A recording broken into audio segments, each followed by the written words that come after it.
Bueno, hablaremos hoy, amigos, de la hospitalidad en los mitos clásicos. Digamos que en la Grecia clásica, la hospitalidad, el hecho de recibir a alguien en la casa propia, era un gesto que implicaba la creación de unas lealtades extraordinariamente pronunciadas.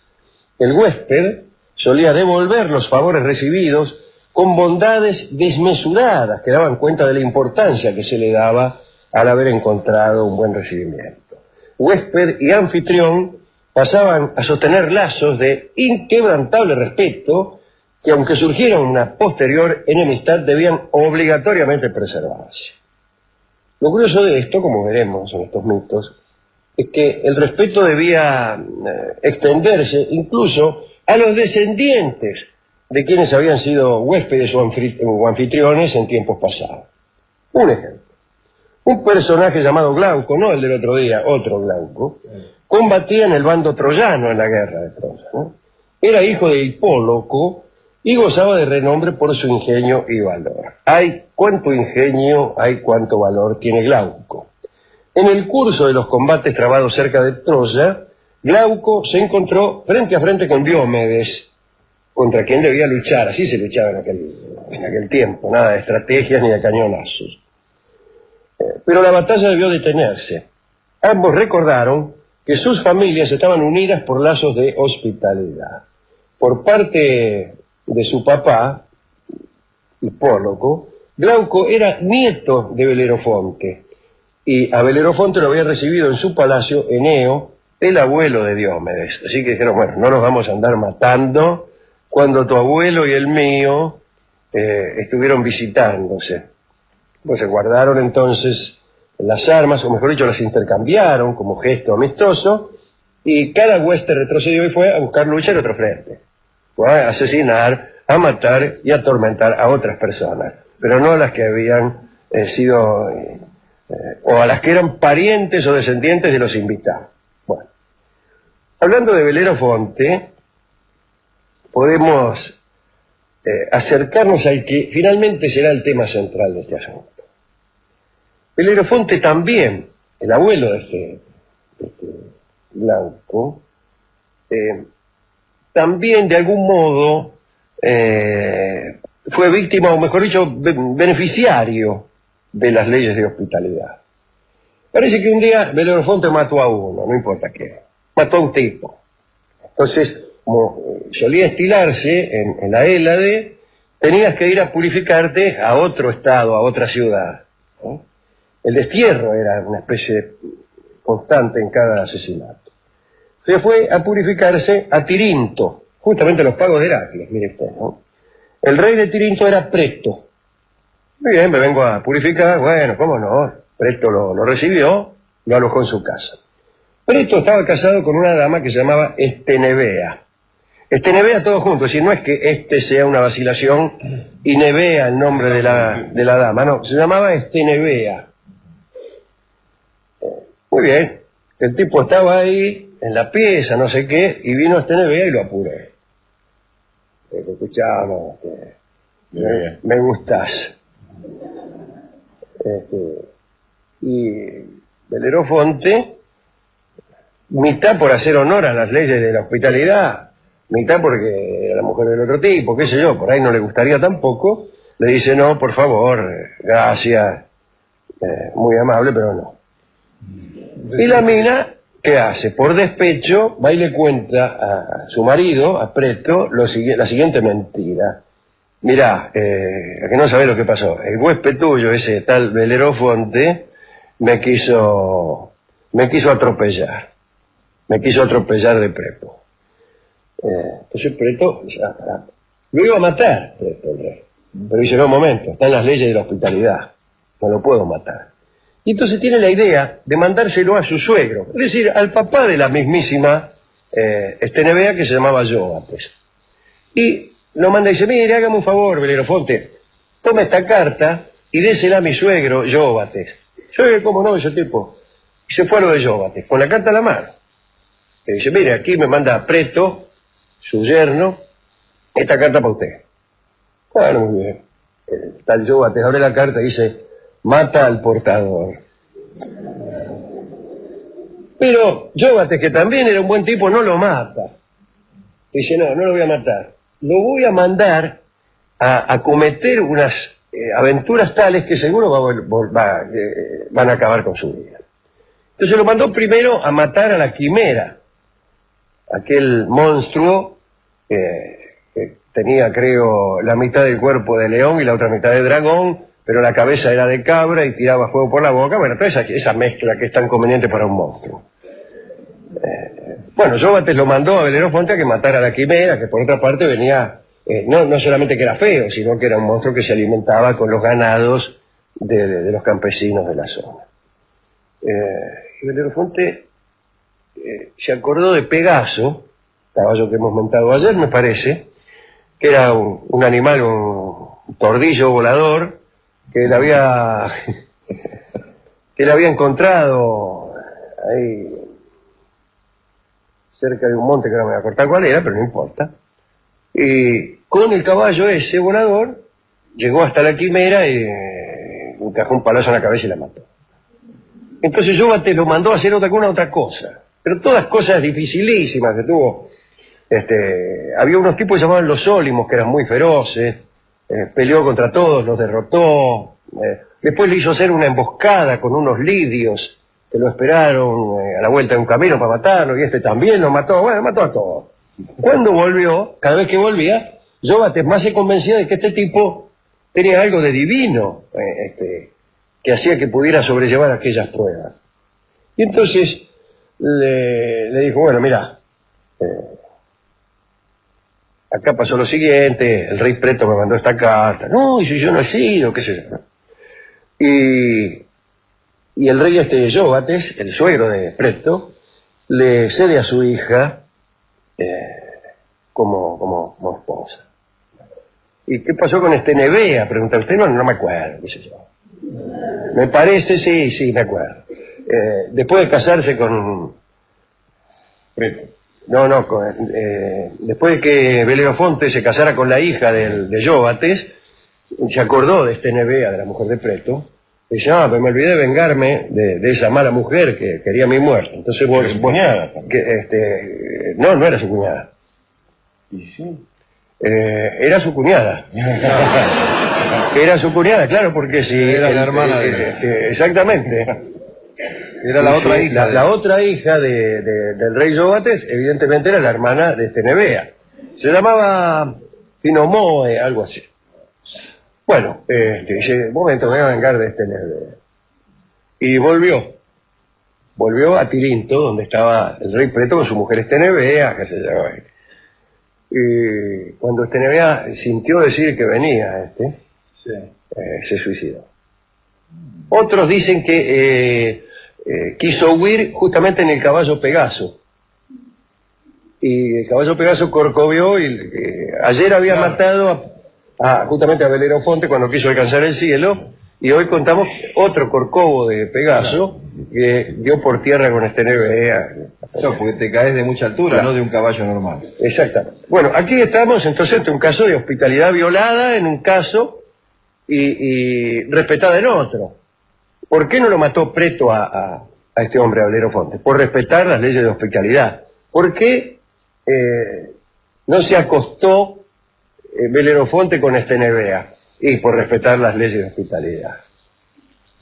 Así que aquí tenemos un ejemplo de esto. Ahora bien, los deberes de hospitalidad eran tan importantes que hasta los dioses se encargaban de actualizarlos y de castigar a quienes no cumplían con ellos. Para eso, en algunas de las recorridas terrenales que hacían, ponían a prueba las virtudes hospitalarias de los mortales. Por ejemplo, en Frigia había una pareja formada por el señor Filemón y la señora Baucis. Eran campesinos. Y un día le dieron albergue en su cabaña a Zeus y a Hermes, que recorrían Frigia en busca de gente que no cumpliera con las leyes de la hospitalidad. Se habían disfrazado de mercaderes, claro, no iban como dioses. Qué sé yo, de Urano a 40-100, no sé. Y resulta que la mayoría de los habitantes de la región, por no decir que todos en realidad, le negaban cualquier clase de ayuda. Golpearon la puerta. ¿Quién es? Somos dos mercaderes, tómesela. ¿Quién es? Somos váyase, no hay nadie. Tocaban el timbre y no salían, todas esas cosas que hacía la mala gente.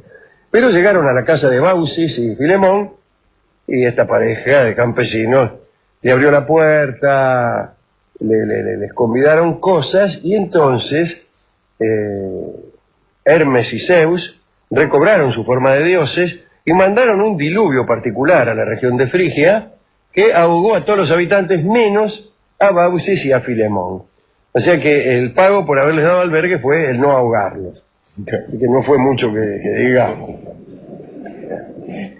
No mencionamos este pequeño diluvio en la lista de diluvios que hicimos el otro día, pero es un diluvio interesante porque se remite únicamente a la región de Frigia y tiene una excepción que no requiere ni siquiera arca, ya que milagrosamente en esa casa no cayó ni una sola gota de lluvia. Bueno, pero uno no se inunda con la lluvia que cae sobre la casa, sino con la que corre por las pendientes. Lo que habrá hecho Zeus es elevar la casa de Baucis y Filemón sobre la tasa, sobre el nivel de las aguas, unos 3-4 metros para que tuvieran un poco de seguridad. Bueno, no importa eso, qué sé yo.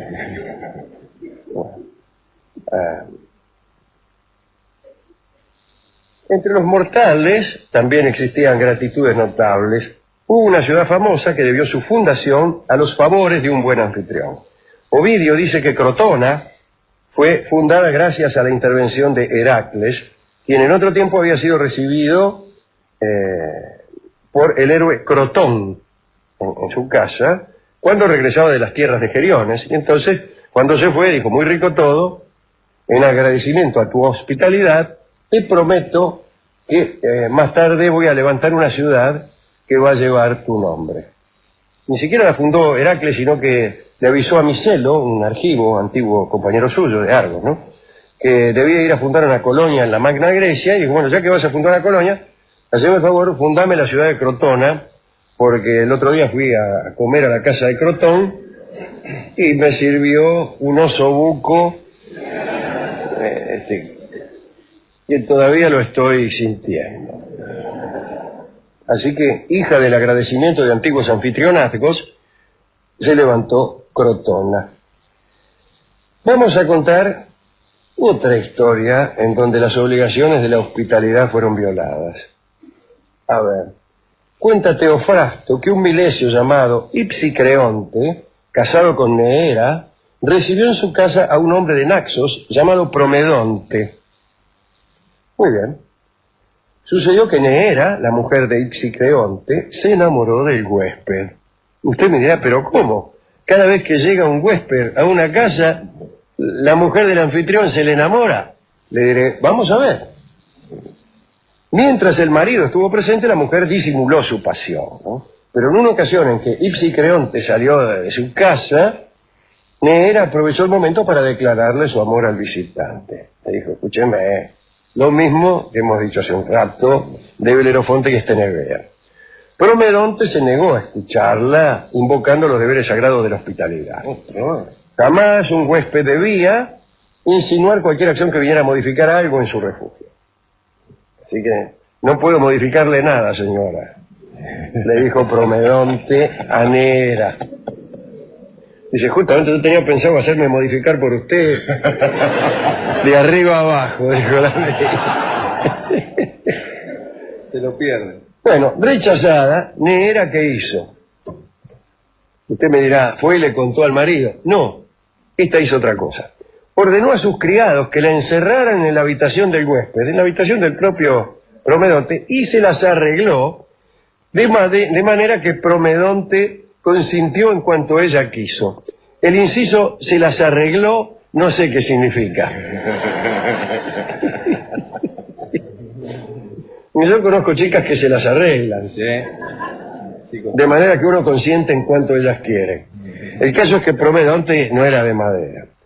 Al día siguiente, Promedonte, horrorizado por lo ocurrido, siempre de estas cosas uno se horroriza después, nunca antes,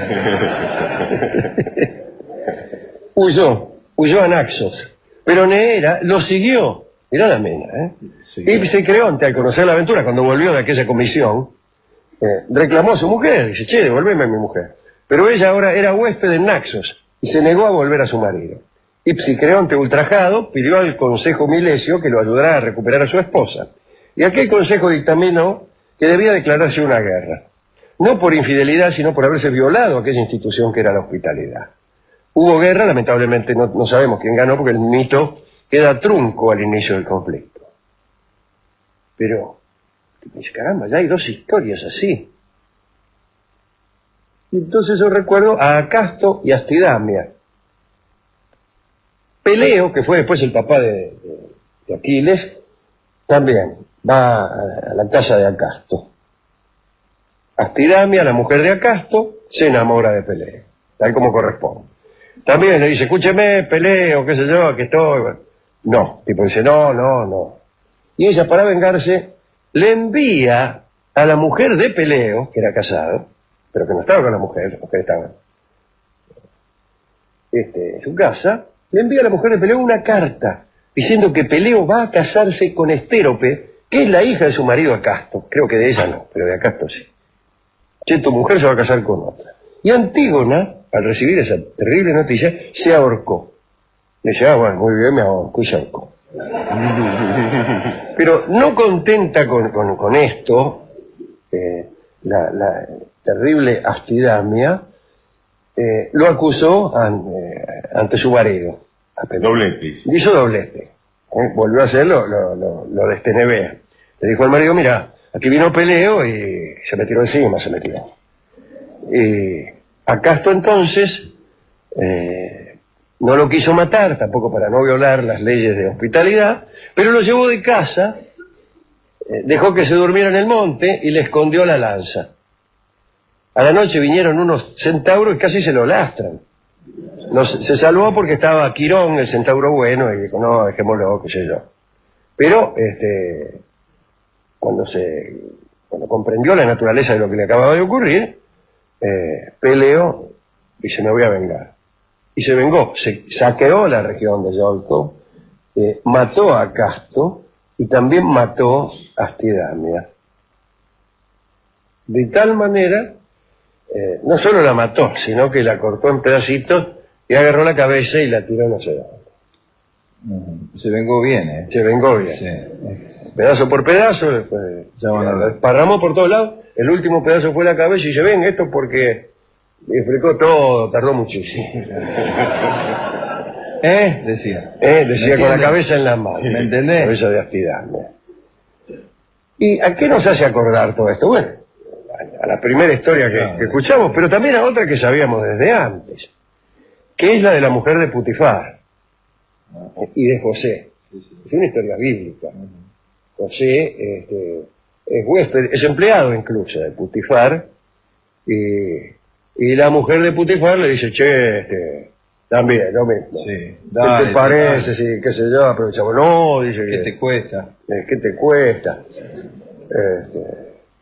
Y ella le dice, no, que las leyes de hospitalidad. ¿Y ella qué hace? Va y le cuenta a Putifar. Che, Putifar, dice, a que no sabés qué acaba de pasar. No, dice, me ha atropellado José. Oh. ¿Qué José? Preguntó Putifar. El que me atropelló y se fue. Bueno, es decir que esa historia está 30.000 veces en los mitos clásicos y evidentemente se proponen darnos una enseñanza, que todavía no sé cuál es. A mí se me ocurre que si uno está de huésped en una casa y la mina trata de seducirlo a uno, lo mejor es corresponder. Pues si no, la mina va a ir, le va a contar al marido que uno lo hizo. En cambio, si uno lo hace, la mina no le cuenta nada. Claro. Hay que derogar la ley de hospitalidad esa también. Claro, también. Con mucha hospitalidad te hacen deudor o cornudo.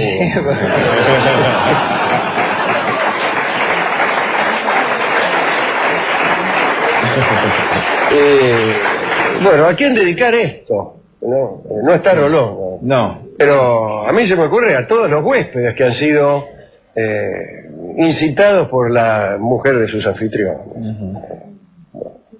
Y a y también a todos los que comprenden las estructuras de las historias y las disfrutan más, no menos. A todos los que perdida la ingenuidad comprenden que detrás de una historia hay pilares que la sostienen, y lejos de que esa comprensión menoscabe el goce, por el contrario, se sienten más gozosos que antes al leerlas. En atención al asesinato y despedazamiento y decapitación de Astidamía, escucharemos el tango Por una cabeza, que es lo que le quedó en la mano a Peleo. El tango Por una cabeza lo íbamos a escuchar ayer, creo, sí. Como ilustración de el fantasma de un hipódromo, ¿no? Sí, pero llegó antes Alberto Merlo. Pero llegó antes Alberto Merlo con el doradillo mentado. Sí. Hoy lo utilizaremos para ilustrar una decapitación. ¿Qué significa esto? Bueno, que un mismo tango puede ilustrar absolutamente todas las historias que se puedan. Por una cabeza canta Carlos Gardel. Adelante. ¿Dónde podemos irnos, Dorio? Me gustaría alguna corte donde hubiese alguien que se llamase como nuestro presidente. Bueno, entonces vamos a la corte de Suecia. Había un rey, Carlos XI, que a sus 42 años tuvo la precaución de morirse de un cáncer estomacal, que es una manera un poco indigna de morir un rey. Pero... Algo que comió, seguramente. Sí, algo que comió. Porque vio cómo son las cortes. Allí te sirven de todo, hoy pulenta, mañana poroto. Y vio cómo son los reyes. A la hora de lastrar, sí, los tipos se incorporan todo aquello que se les presente, tanto para no despreciar. Una cabeza arriba y otra abajo, como en las cartas. Como en las barajas. Sí. Y más tarde o más temprano crepan. Sí. Se me dirá, lo mismo le pasa a los zapateros. Bueno. Eso se llama democracia. Sí, bueno, murió el rey Carlos XI de un cáncer estomacal y su hijo de 14 años ya estaba listo para gobernar. Porque era un chico, pero muy precoz.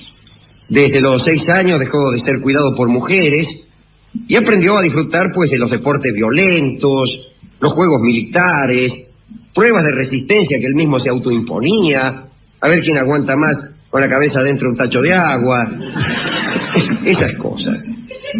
El caso es que tenía 11 años al morir su madre y ese año cazó su primer oso.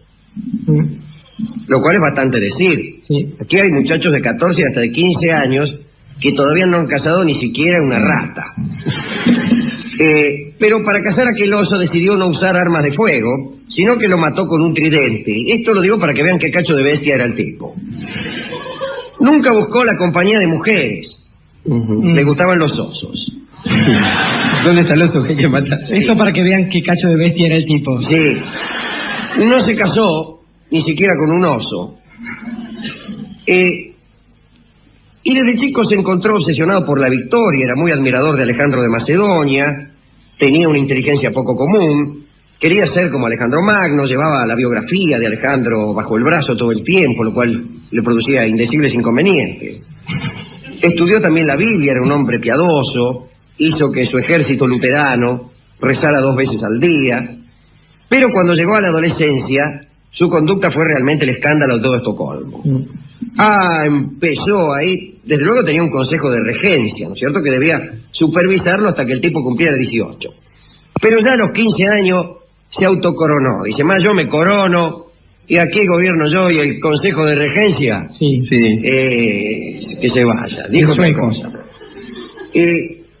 Empezó a beber hasta el estupor, no se sabe si de él o de la corte, o el estupor general, incluido el de él. Se divertía, por ejemplo, cortándole la cabeza a unas ovejas que llevaba al palacio, las llevaba al pasillo a los pasillos del palacio, les cortaba el marote a las ovejas vivas y entonces empezaban a sangrar y se inundaban los pasillos de sangre, lo cual producía un gran regocijo en el joven soberano. Mucho más divertido que las maquinitas, por lo menos. ¿Cómo? Mucho más divertido que jugar a las maquinitas esas. No. Y hay gente que se divierte con ovejas en todas las latitudes a esa edad. Se me prendió el tilt. Sí. Se me prendió la especie.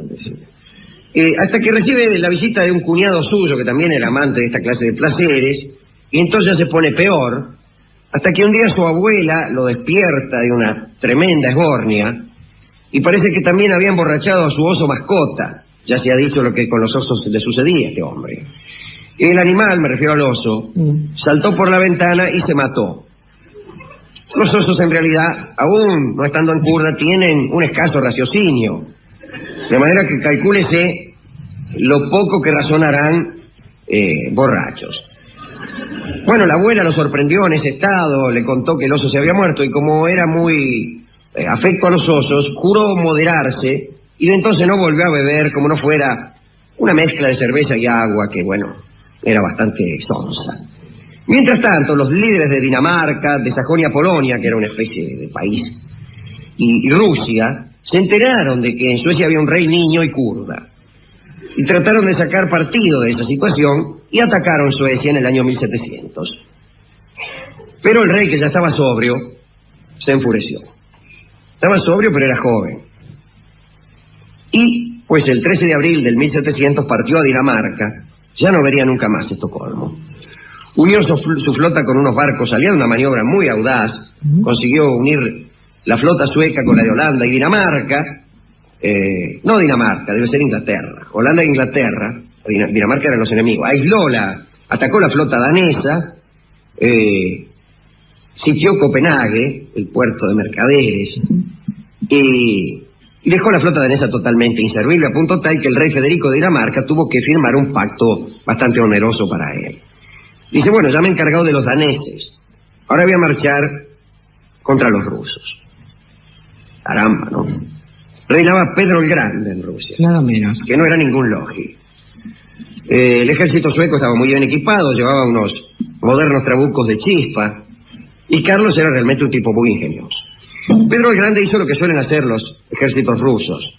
Empezó a retirarse y a quemar a sus espaldas los sembradíos, los forrajes, las provisiones. La acción del general invierno que suelen decir los muchachos rusos. La clásica táctica rusa. Incluso lo hacen al fútbol. Sí. Igual que a esa clase de retiradas, los equipos rusos suelen abroquelarse en su área mientras queman el centro del campo, arrancan el pasto y incluso si ven algún chocolatín o algo, le prenden fuego y lo inutilizan para que los atacantes enemigos no puedan abastecerse. Pero como los partidos duran 45 minutos y las canchas son pequeñas, los rusos por lo general pierden. Pero si la cancha fuera lo suficientemente grande... O si el equipo que está enfrente fuera el de Argentina... Sí. Pues otro gallo cantaría. Esperen el mundial y ya van a ver si chiflan, loco. Bueno. Bueno. Pedro el Grande dice, este tipo no me va a seguir. En cuanto vea que yo le quemo el morfe, qué sé yo, va a decir, no lo sigo. Pero Carlos lo siguió.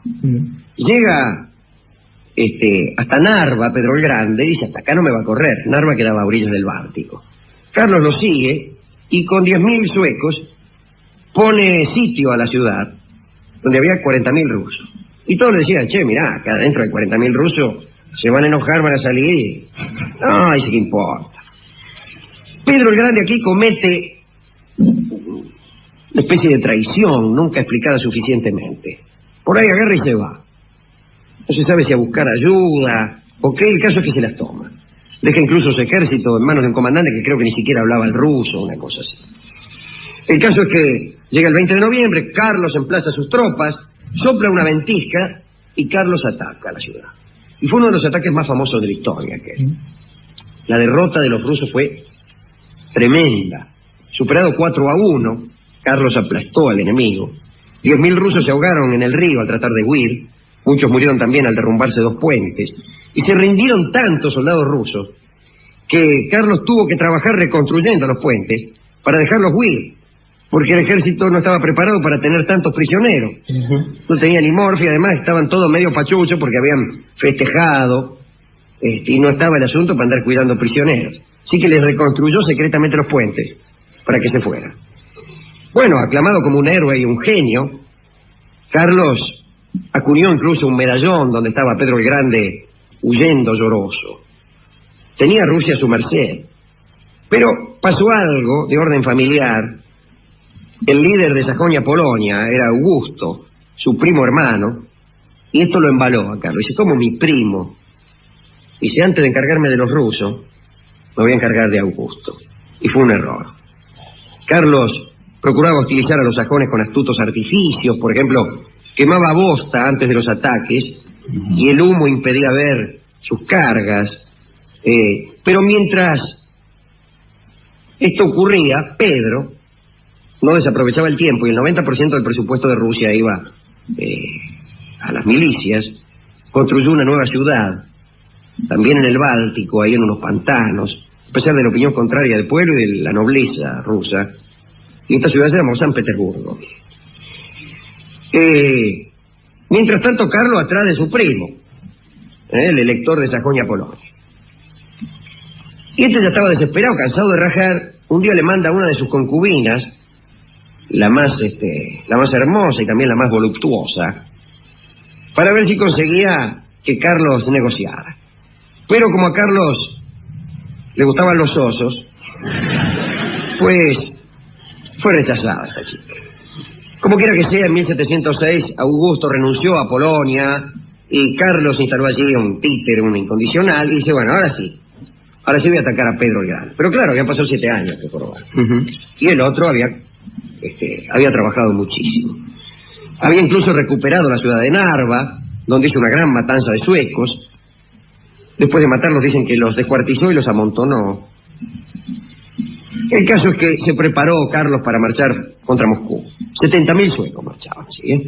Eran tipos muy feroces, estaban bien alimentados, bien vestidos, con un uniforme azul y amarillo, con estrellas. Bien vestidos, muy bien vestidos.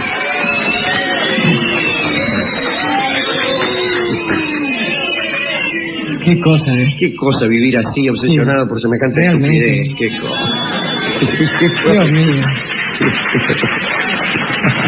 Volvemos a Suecia. Qué cosa, derramar lágrimas por eso. Dios mío. Bueno, pero otra vez aparece el clima. Otra que los campos rusos hace un frío, hermano, que reíste de Mar del Plata. Y de Tandil. Y otra vez Pedro haciendo lo mismo. Ya estaban repodridos los tipos, ¿no? Los rusos mismos. Decían, cada vez que se retira quema todo. Había un tipo que decía, a mí cada vez que hay una retirada me pasan, dice, por el campo. Me mudo la frontera. Sí. Me mato laburando, pasa Pedro retirándose y me quema todo. Sí. Le digo, retírate por otro lado, hermano. Había 3 rutas nada más para llegar a Moscú. La 2, la 3 y la 11. Y la 11. Bueno, y Pedro fue destruyendo todo. Y Carlos, cuando vio esto, decidió que debía abastecerse, agarró para el lado del sur. Dice, vamos para el sur, que esto no esperan que vayamos para el sur. Y fueron para el sur no había nada tampoco. Y lo que es peor, había un refuerzo de 12.000 suecos que venían con provisiones. Cuando llegaron, Carlos no estaba. Así como el Carlos se fue para el sur. Lo agarraron los rusos y lo destrozaron. Bueno, para peor, el invierno de 1708 fue el peor de la historia. Es fama en toda Europa que nunca hubo un invierno peor, un frío. Ahora, Carlos se las ingenió para mantener unido al ejército, se quedó con el ejército y morfaba la ración del ejército, que no sé qué sería, pues no había nada. El caso es que en abril se ingenia para sitiar la ciudad de Voltava, al sudeste de Kiev. 19.000 suecos contra 42.000. Y Carlos atacó igual, estaba cebado. El tipo dice, nada, sí, yo ataco, que me importa. Y de pronto viene un escalofrío de horror porque Carlos es herido en un pie, el rey. Y sigue luchando, como si tal cosa. Tenía el pie destrozado y el tipo 3 horas más, y que era una bestia. Y termina la batalla, el mismo, estaban los cirujanos medio miedosos de operarlo, y dice, venga, tráigame el bisturí. Y él mismo empezó la operación. Un loco. El caso es que le da una fiebre ahí, qué sé yo, y tiene que dirigir la batalla desde una litera. Había unos tipos que le sostenían la litera, 24 Pero empezaron los celos entre los capitanejos, los comandantes de los suecos ahí, qué sé yo, hicieron un desastre, una porquería.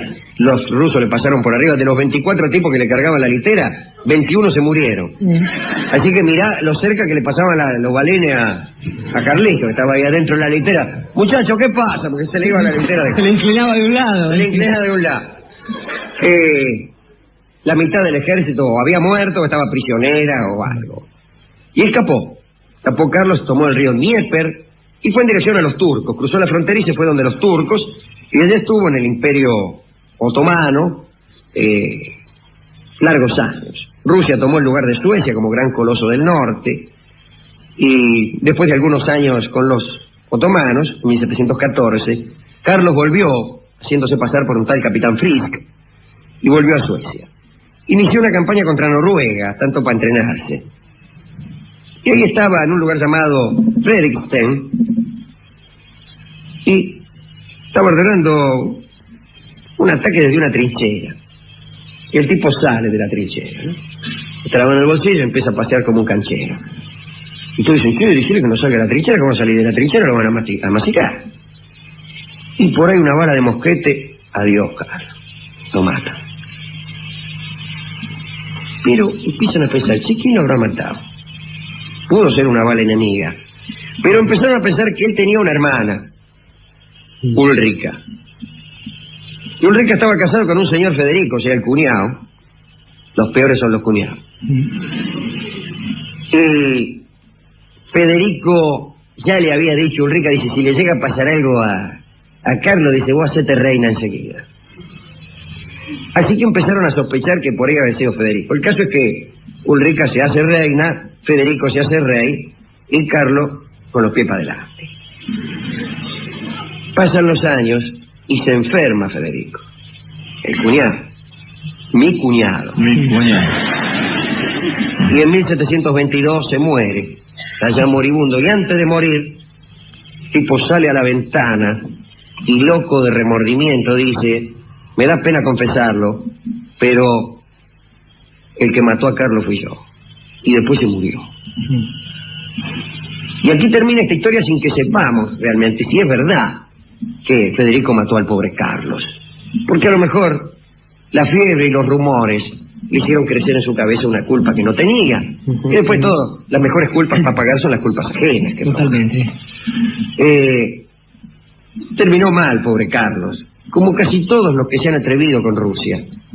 Yo diría, Alejandro, que como casi todos los que se han atrevido, una larga lista que empieza con un muchacho quizás llamado Espartaco y sigue con otros nombres, José de San Martín, Simón Bolívar, José Martí, George Washington, aquellos que se han atrevido frente al poderío de cualquier imperio, y también nos da pena confesarlo, pero en general la voluntad de los pueblos y de los líderes que responden a sus pueblos a veces es arrasada por la miseria de este tipo de poderes. Pero aun cuando así sea, aun cuando sepamos que hay un poder superior que nos va a arrasar, si este poder es diabólico y malvado, es de buen criollo preferir un destino de muerte y de derrota a un destino de humillación y servidumbre.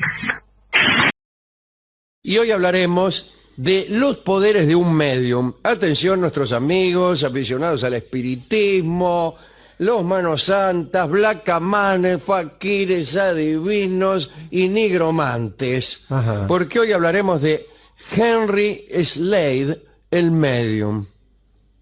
Atención. Ya es sabido el predicamento que este programa tiene entre los espiritistas. En la Escuela Científica Basilio no se escucha otro programa que no sea este.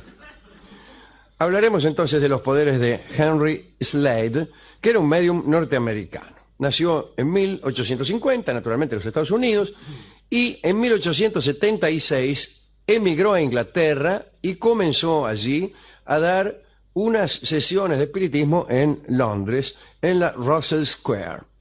Rápidamente se hizo famoso porque parece que realizaba lo que los espiritistas llaman la escritura directa.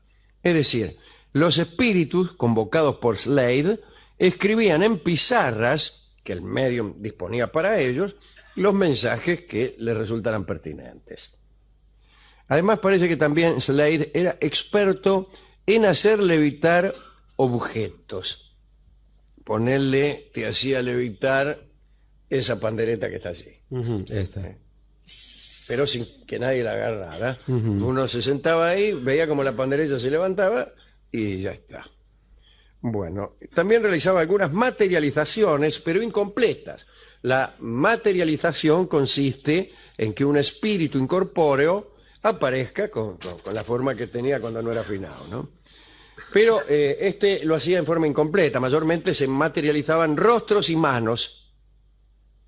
El espíritu entonces se dice que no alcanza un ectoplasma entero. Aparece una parte. Es una especie de sinécdoque del más allá. Entonces usted decía, bueno, a ver, hágame aparecer al finado fulano. Bueno, muy bien. Y apareció un pie. Si aparece un rostro, casi no hay posibilidad de engaño porque uno tiende a recordar más o menos el rostro de los finados, ¿no es cierto? Sí. Pero un pie, Sí.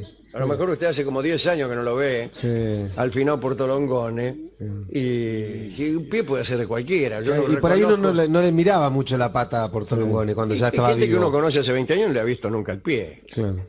¿Cómo lo va a reconocer después de muerto? Así que, bueno, Slade cobraba naturalmente por sus sesiones. No iba a trabajar gratis. Pero prefería recibir, como algunos, solamente a una persona por vez.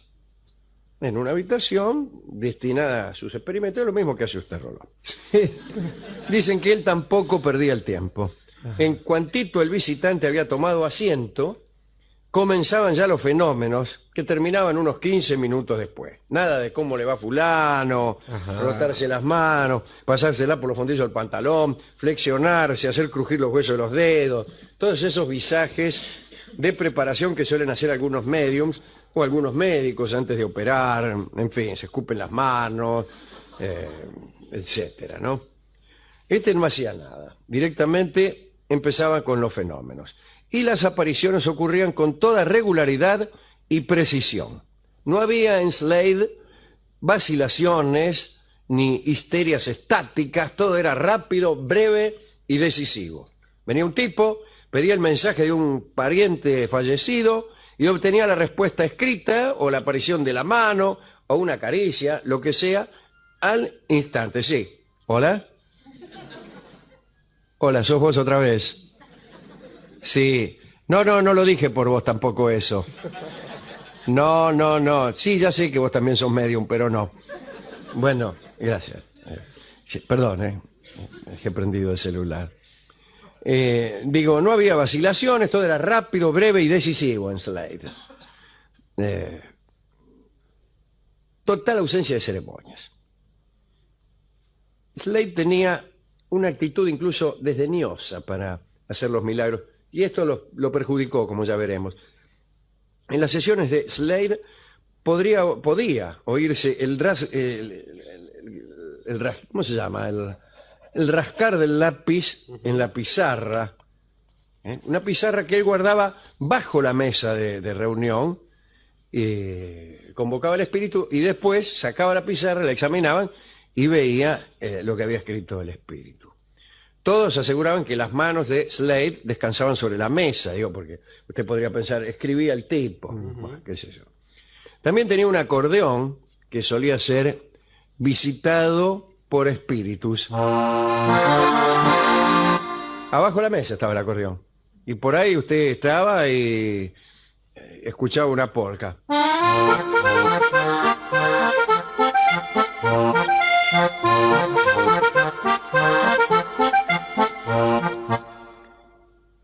Y sola el acordeón lo tocaba. Entonces usted, imagínese, se desmayaba inmediatamente.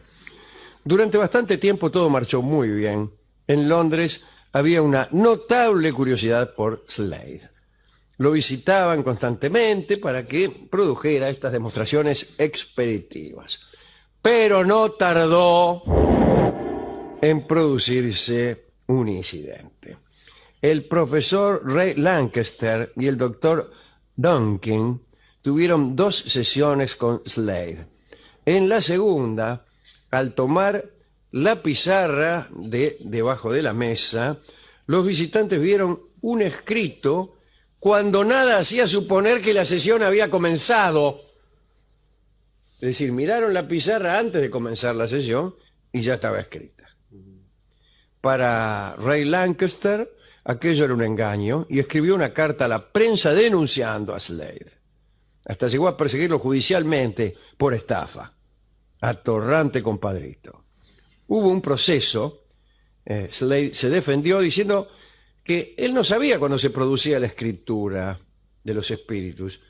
Dice que había espíritus impacientes que escribían las respuestas incluso antes de que los interesados preguntaran. Y me parece Es bastante atendible. muy Sí, no, entendible. ¿Qué culpa tiene el tipo si los espíritus se apresuraron a responder?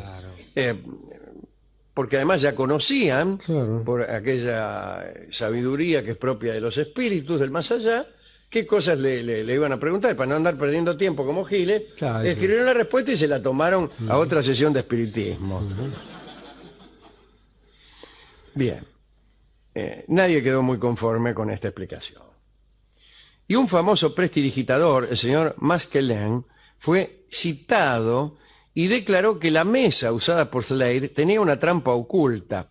De todos modos, tal declaración quedó anulada por la prueba aportada por el ebanista que la había fabricado. Bueno, la mejor prueba es mirar la mesa, a ver si tenía o no tenía una trampa, qué broma. De todos modos, los jueces dieron un fallo condenatorio. La condena fue a 3 meses de cárcel, pero era 3 meses con trabajo forzado. Cuando terminó la condena, Slade le escribió a este señor Lancaster que lo había denunciado, ofreciéndole dar pruebas concluyentes de sus facultades a condición de no ser molestado de nuevo, pero el tipo ni le contestó. Y entonces Slade se indignó o se asustó y se fue de Inglaterra. Se fue de Inglaterra y se fue a Berlín. Es muy frecuente esto que los magos, pienso en Saint-Germain, en Cagliostro, cuando aparece alguna sospecha sobre su actividad, se va. Llegó a Berlín y allí armó otro centro para llevar adelante sus sesiones. Se decía que Slade ignoraba el alemán, a pesar de lo cual aparecían mensajes en ese idioma trazados en las pizarras, incluso con letras del siglo XV. Esto lo que demuestra es que no era Slade el que las escribía. En uno de los encuentros, Slade invitó al jefe de policía de Berlín y a varios ciudadanos distinguidos a presenciar estas manifestaciones. Y además del asombro de todos, se produjo un incidente que vamos a referir a continuación. Parece que para impresionar al jefe de policía, Slade convocó al espíritu de un criminal que el propio jefe de policía había masijado en un entrevero. Un tipo que había sido liquidado por el jefe de policía en un tiroteo, apareció ahí junto al mismísimo jefe de policía que estaba en la salita. El policía, cuando vio el rostro de aquel criminal, sacó el bufoso y le tiró un tiro. ¿Qué va a hacer? Dice, te voy a matar de nuevo, es una gran siesta. Claro, imagínese usted, el jefe de policía mató a uno, le aparece ahí, saca el bufoso y le tira de nuevo. Claro, por supuesto. Bueno, ahí se terminó la sesión porque el médium se perturbó un poco. Los médiums suelen perturbarse un poco cuando uno de sus clientes empieza los tiros contra el espíritu. Pero el jefe de policía creyó realmente que había resucitado el criminal, que lo había matado y quiso matarlo otra vez para librar a la sociedad de tan desagradables reincidencias como las que el jefe ya se veía venir, ¿no? Slade quiso autorizar sus poderes con el acompañamiento de profesores ilustres. Entonces invitó a Zollner, que era un profesor de física y astronomía de la Universidad de Leipzig. También sorprendió a Schachner, un matemático, y a Gustav Segner, un filósofo distinguido. Y todos llegaron a un convencimiento completo de la realidad de lo observado, con exclusión de toda trampa y prestidigitación. Aquellos hombres daban fe de haber presenciado la escritura irrefutable de entidades ausentes. Estaban tan impresionados los tipos, los profesores, digo, ¿no? Hola. Ya que, bueno, si a uno se le aparece un fantasma de verdad y no es truco, te asustás. Yo lo primero que hago en un caso como ese es salir rajando. Cualquiera ve un fantasma, sale corriendo, por más profesor de física que sea, que fuere.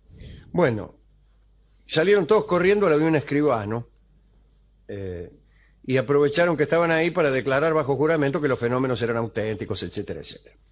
Por ahí, en 1885, Slade regresó a los Estados Unidos y, aunque venía con el aval de estos científicos, no le fue bien. en el Boston Herald de 1886 apareció la siguiente noticia. El célebre Dr. Slade es sorprendido en Westland escribiendo pizarras que descansan sobre sus rodillas debajo de la mesa y moviendo sillas y mesas con los dedos de las patas. Eso decía el Boston Herald. Parece que algunos concurrentes a la sesión se habían quedado en la habitación contigua y habían mirado por debajo de la puerta. Y vieron justo aquellos actos de agilidad con los pies realizados por el medium, movimientos de los cuales no se daban cuenta los que asistían a la sesión, ¿no?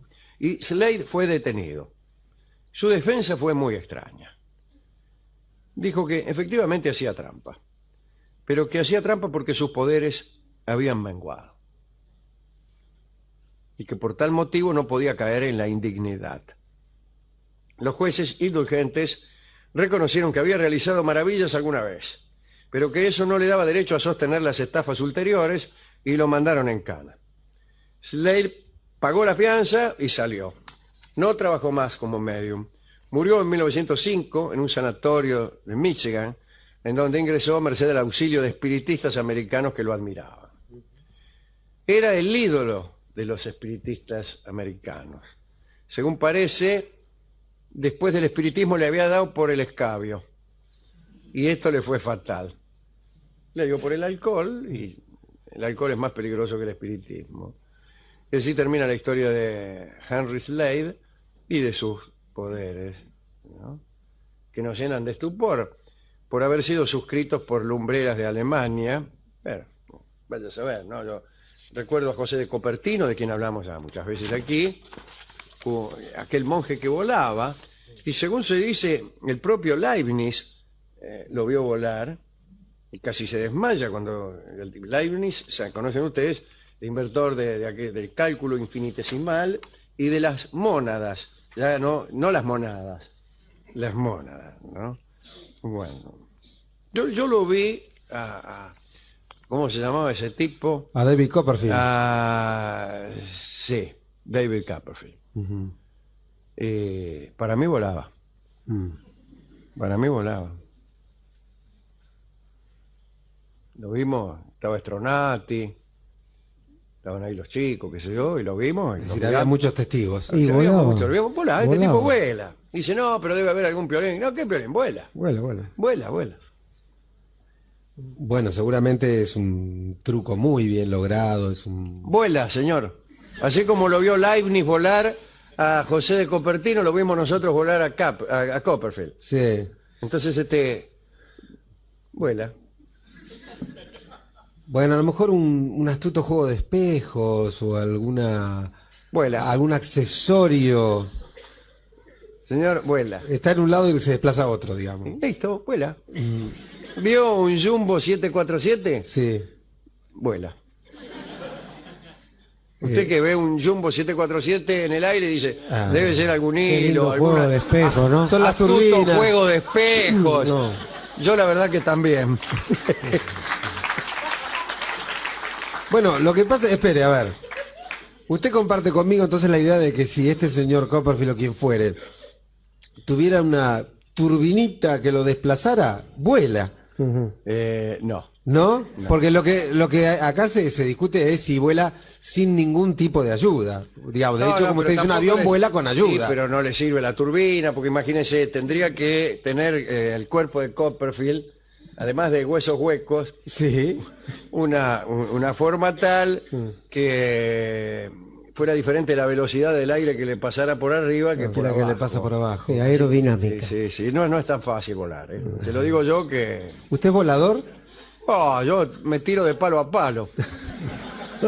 Muchas veces. Ajá. Pero nada que no pueda explicar el salto. Ajá.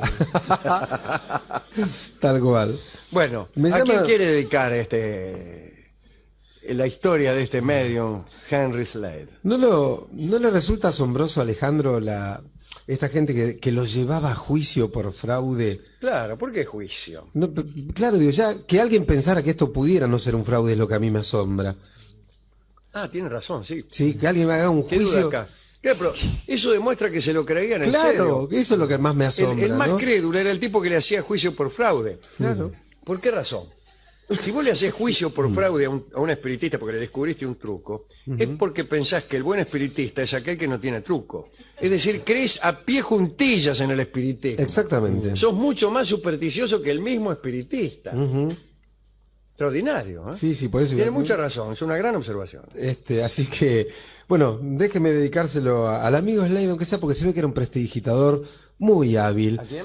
Al amigo Slade, y digo que uno podría haber disfrutado un poco de este arte si no hubiera sido tan crédulo. Pero creo que ahora no hay espiritistas. Está en decadencia, hace unos 20 años más o menos, ¿se acuerda? Sí, había. Yo en Caseros te conocía 20, mucho. 30 años. Conocía varios, sí. Con mi amigo El Saca conocíamos algunos. Yo he tenido algún amigo de la Tratamos familia de que era... hacernos invitar, qué sé yo. Pero ahora me ¿Usted? parece que no hay más. Si alguno sabe, si existe todavía la escuela científica. Está Basilio, la escuela científica Basilio. Hoy este, pasé por la puerta casualmente. ¿por la puerta? ¿Y por qué no se metió? Sí. No, ¿para qué voy a entrar? Pero Y hoy, para entrar, dice, no hay ninguna sesión acá. Y hoy venía viajando en un Se taxi y pasé mataba, por la ¿no? puerta. Pero ¿y quién atiende ahí? ¿Por qué no va ahí? ¿Por qué nadie hace una investigación a ver quién atiende? ¿Qué piensan de todo esto? Ajá. Bueno, podríamos hacer una investigación nosotros. Le vamos a mandar a la producción acá. Bueno. Bueno, ¿y usted? Yo que... Pero no eran malas esas épocas, le digo, ¿no? Donde un poco de fe todavía había. Digo, para nosotros que somos hombres un poco incrédulos, es algo añorable en algún punto esto. Sí, pero no, ¿qué quiere? No sé qué decirle, no sé.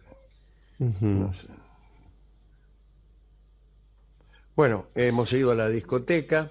Usted, perdón, ¿no? Sí, sí. Lo desvío un segundo, pero así como alguna vez hemos dicho en el programa que en la época por ahí de la Grecia clásica ya nadie creía en Zeus. Sí, claro. ¿Sí?